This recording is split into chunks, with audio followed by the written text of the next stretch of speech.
Pada acara sosialisasi pelayanan kesehatan jiwa sekaligus pembebasan pasung berbasis masyarakat tahun 2017 ini, juga ada pemaparan dari tim teknis penanganan kesehatan jiwa Dinas Kesehatan Provinsi Jawa Timur yang juga merupakan pelayanan keperawatan kesehatan jiwa komunitas atau Community Mental Healthy Nursing atau CMHN, serta pemaparan dari Komunitas Peduli Skizofrenia Indonesia atau KPSI Simpul Blitar.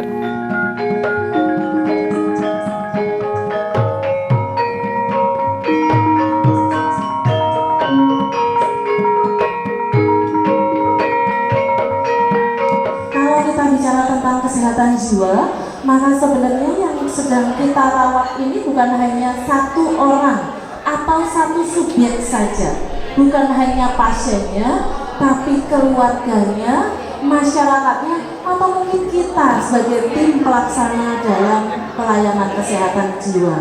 Untuk itu, teman-teman sekalian, kita ini semuanya adalah potongan-potongan puzzle, yang puzzle itu harus disusun dengan rapi, sehingga puzzle ini nanti akan membentuk suatu bangunan yang sangat indah, sehingga kita akan mudah untuk melaksanakan pelayanan kesehatan jiwa. Bahwa yang disebut kesehatan itu bukan hanya sehat secara fisik saja, tapi yang terpenting juga adalah kesehatan jiwa. Kalau kita ketahui sekalian, Bapak Ibu sekalian, sebenarnya orang zaman dahulu sudah sangat menggaiden kita bahwa yang perlu kita bangun pertama adalah kesehatan jiwa. Itu tertulis di dalam Indonesia Raya, bangunlah jiwanya, bangunlah badannya. Untuk itu mari kita bersama-sama membangun kesehatan jiwa di wilayah ini. Bapak Ibu sekalian, perlu saya sampaikan, ini suatu fenomena yang unik tentang kesehatan jiwa.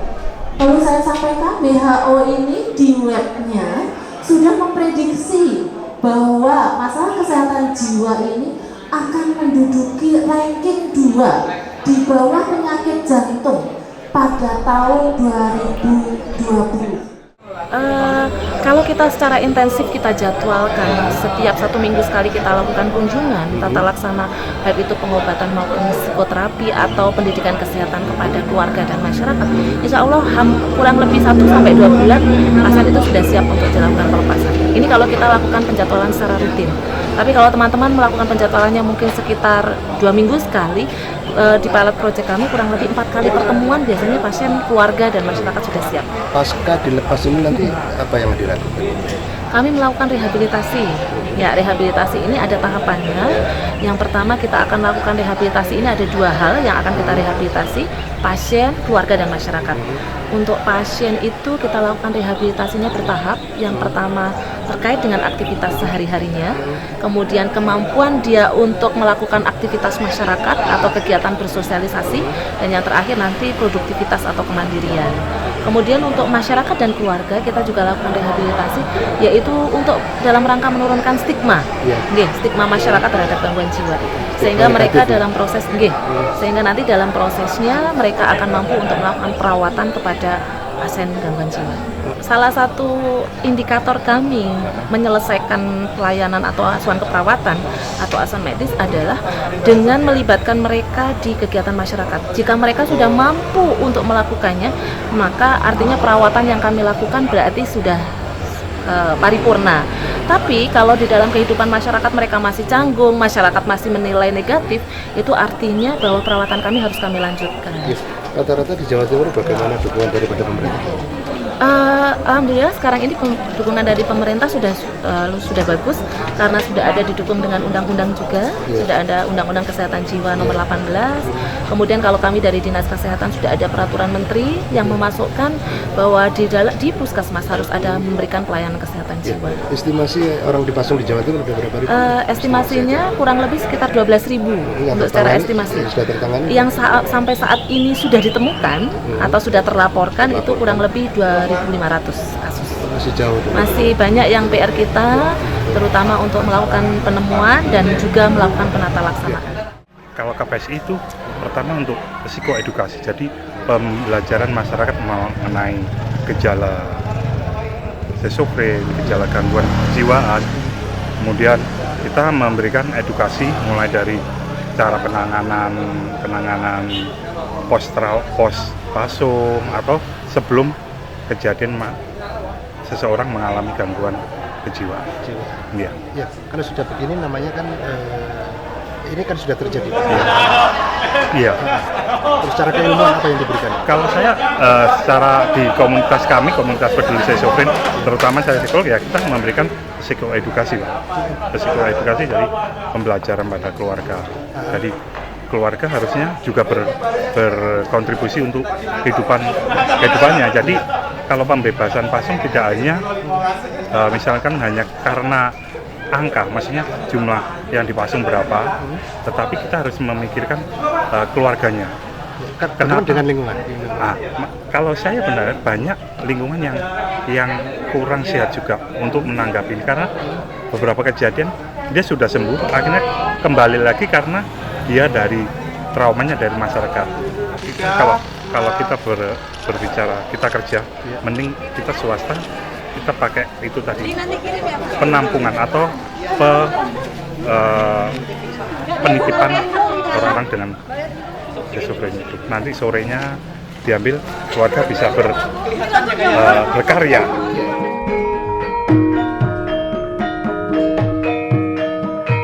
Seusai menggelar sosialisasi, tim pembebasan pasung orang dengan gangguan jiwa atau ODGJ langsung menuju ke tempat korban pasung yakni Hoirul Anwar, 38 tahun, warga desa Gembongan, Kecamatan Ponggok, Kabupaten Blitar.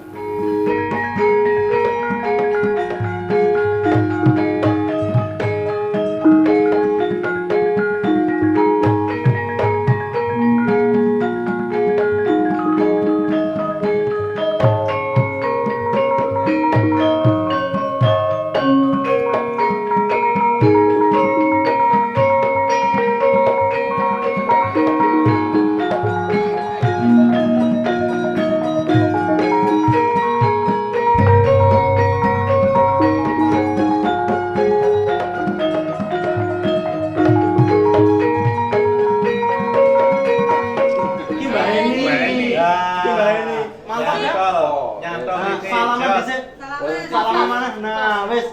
Oke, boleh. Iki Farul. Tos. Ini loh. Nih, tos. Ini Pak Joko, tos. Aku Mas Joko.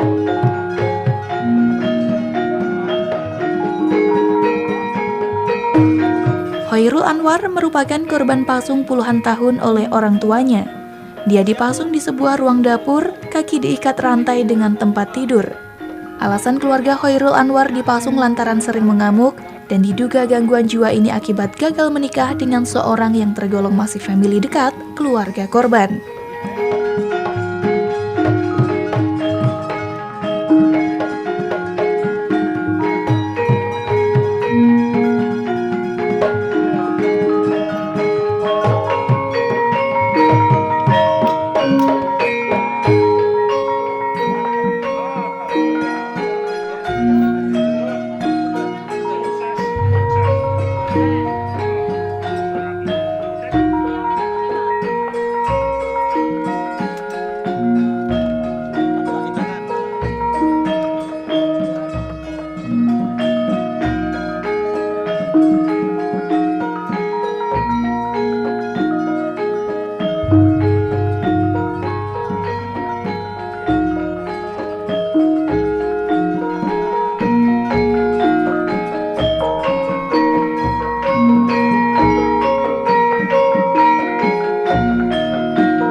Bapak niku Apa sering ngamuk apa gimana, Pak? nggih.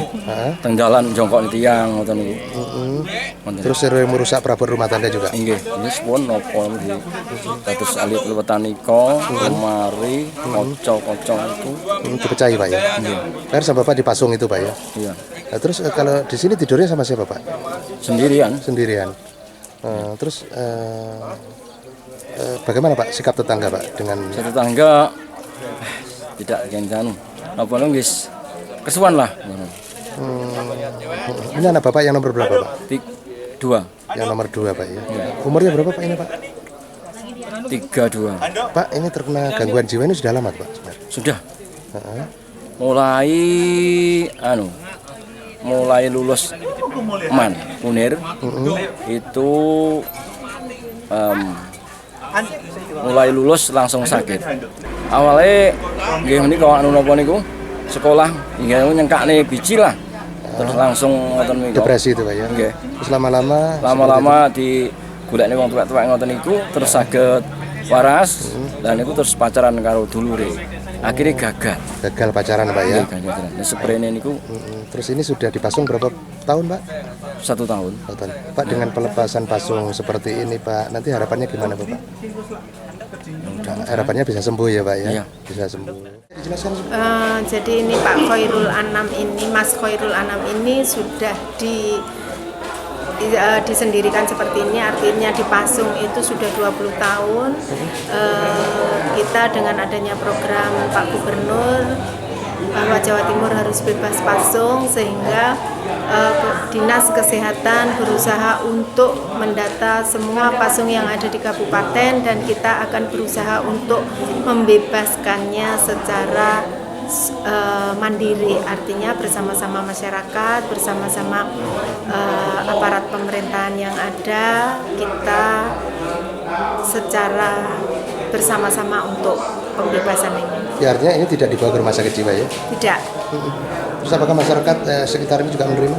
Nah, jadi masyarakat sudah kita artinya kita sosialisasikan supaya masyarakat juga mendukung dengan adanya program ini.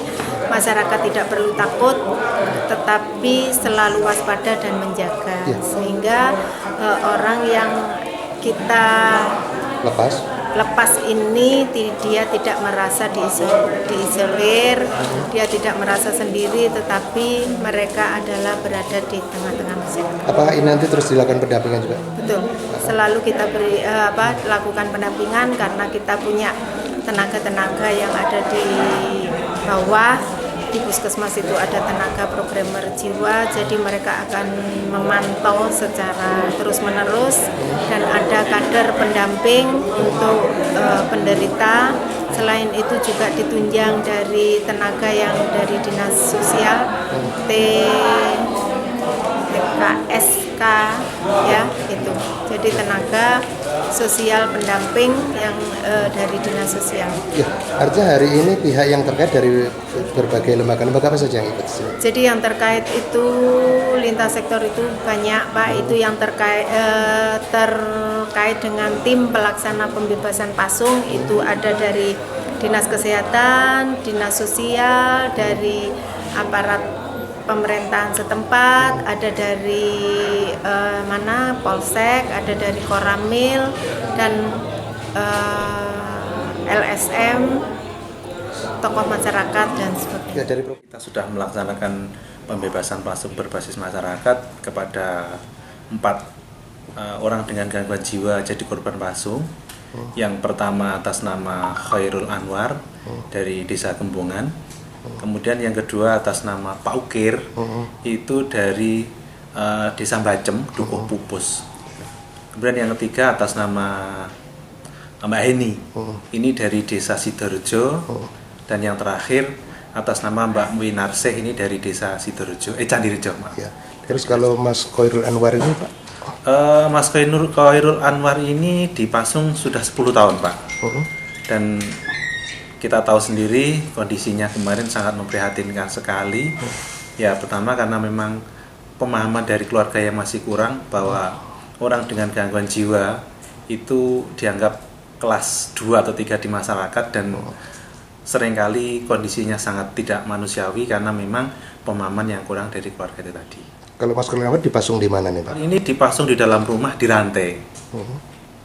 Jadi selama 10 tahun, dan faktor utama yang menyebabkan adalah klasik karena memang tidak teratur atau mungkin keluarga justru malah kurang telaten untuk memberikan obat kepada penderita pasung. Ketika petugas datang bersama Bapak kemarin kondisinya seperti apa Pak? Ketika kita melaksanakan action untuk pembebasan pasung, kita melihat sendiri satu memang ya karena mungkin dari kondisi ekonomi yang di bawah garis kemiskinan ya Pak ya.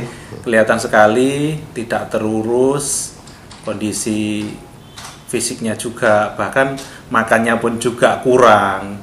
Dan yang sangat memprihatinkan sekali, pemasungannya terasa sangat tidak manusiawi dengan dirantai hanya sepanjang 1 meter kurang.